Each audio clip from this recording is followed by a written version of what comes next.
Topic one, entrepreneurship, the bedrock of probably my existence and your existence. Getting into the topic, there are a lot of people out there that might not naturally have started businesses or ventures when they were kids, like we were fortunate enough to just pick up. What would your advice be to someone now at possibly any age that's thinking, I think I want to try my own thing? Yeah. I think the biggest thing is you have to do something that you're passionate about and that you can monetize, because I feel like you can be very misguided into trying to do something that you love, but if it's not going to have that monetary gain, then it's not got the longevity factor. So you've got to be a realist and think, right, where can the two lines cross? So it's something that maybe you're solving a problem to, or something that doesn't exist, or something that exists but not in its best form. So if you think that you can improve on something, then go for it. I feel like people make the mistake of thinking, oh, there's so many of those already, but there's space for there to be more of something if it's done better or different, or the price point's better, or the customer service is the USP. So I think my advice would be to get started and perfect it later. And you'll learn, right? Yeah, You'll learn absolutely. Learn as you do, absolutely. But just don't be put off by extrinsic background noise from people that have never done a business and never will do a business.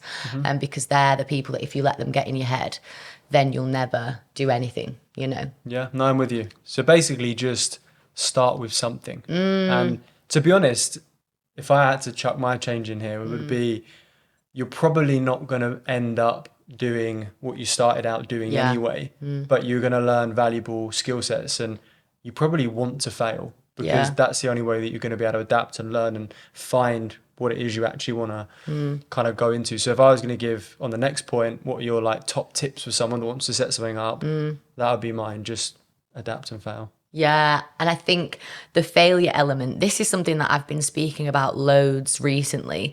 Like, don't be afraid of failure and actually other people's opinions, because other people's opinions don't pay the bills. And you've got to use naysayers and the woulda, shoulda, coulda brigade as your fuel to your fire, you know. Like, one of my favorite examples of someone that used other people's doubts to fuel their fire, and my favorite story ever, is the story of Tim Martin. I don't know how much truth is behind this, but I just love the story. And basically, Tim Martin at school was a bit of a disruptive child, class clown, you know, but nothing too serious. He just had a bit of personality and a bit of nous. And one of the teachers just didn't take a shining to him at all. And at his parents' evening, his parents obviously came, and the teacher actually said, you know, if Tim carries on how he's going, then he's not going to amount to anything. And that is really damning to hear as a young boy. And the parents dropped the D-bomb, we're disappointed in you, Tim. And he carried that with him for a lot of years.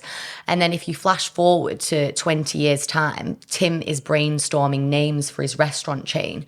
And he thinks to himself, you know, Martin's, it's not really the best name for a restaurant.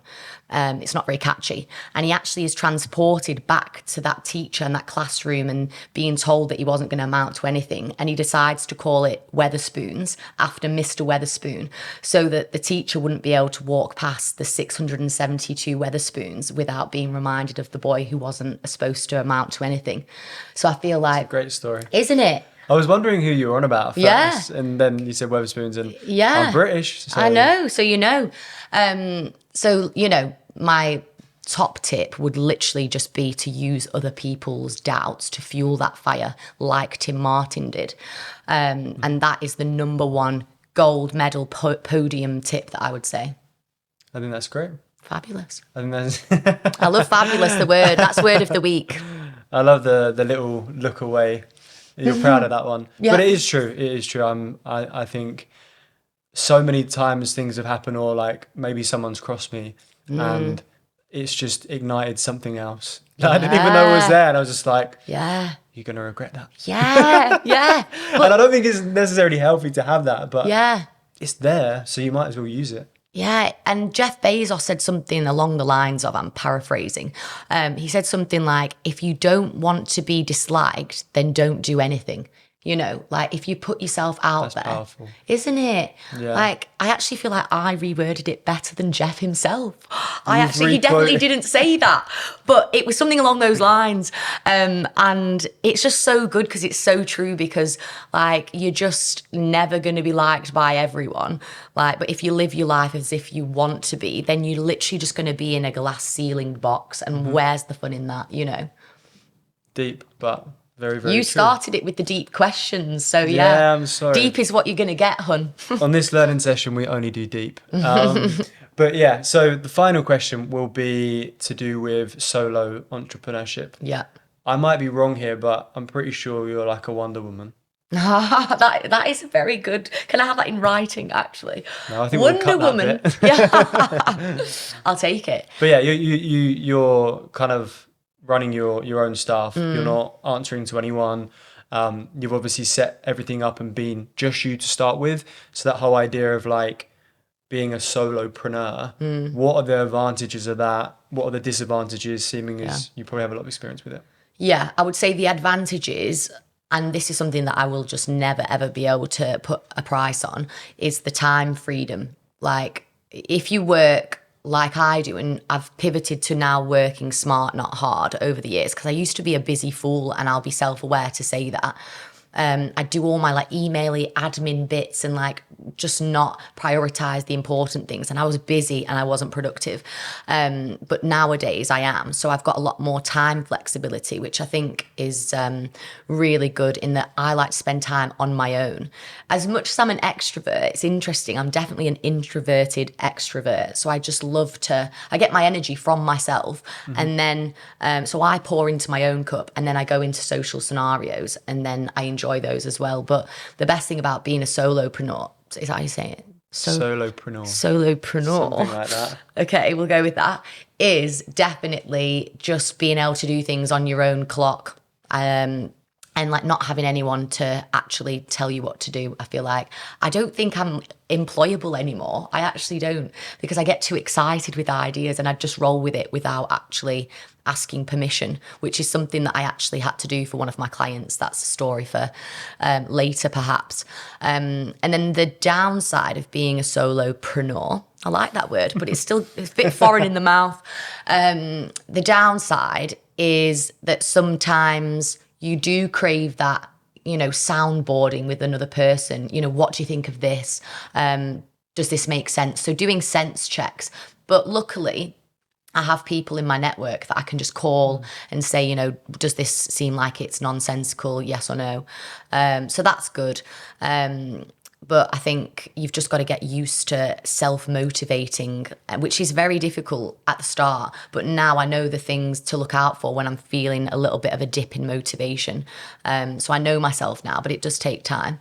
Do you have, this is something I've always wondered, do you have like crashes and burns? Because every time I meet you, you're like, boom. Yeah. Like, it's just Yeah. like, I don't think I've ever had an experience with you and you're just like, no. Yeah. You're always just like bouncing off the walls. Yeah. Like, do you have crash or burns, or are you just literally just always highly energetic? I think because I know myself and I take the time to recalibrate, as in the evenings when I spend time on my your own. Yeah. In that time is when I don't crash and burn, but I'm almost at an equilibrium, and I'm like, that's nice. And I don't feel, you know, I don't actually get mood swings at all. I'm always quite level. It might not seem level to you because I'm like, raw. All my friends are like, you like Jim Carrey on crack, which is which is lovely. So no, I wouldn't say that I crash and burn, because I pour into my cup in the evenings and during the day when I'm on my own. So because of doing that, the output is always high energy. It's balanced and understanding yourself. It comes with self-awareness and being in your late 20s. Late 20s? Yeah. Early 30s. I think I'm done here. Did you actually? That's you off the Christmas card list. Good God, I wasn't on it last year, was I? So, no. Anyway, so that is the end of topic 1. Next up, we have topic 2, which is about being your own boss, which should carry on quite nicely into this discussion.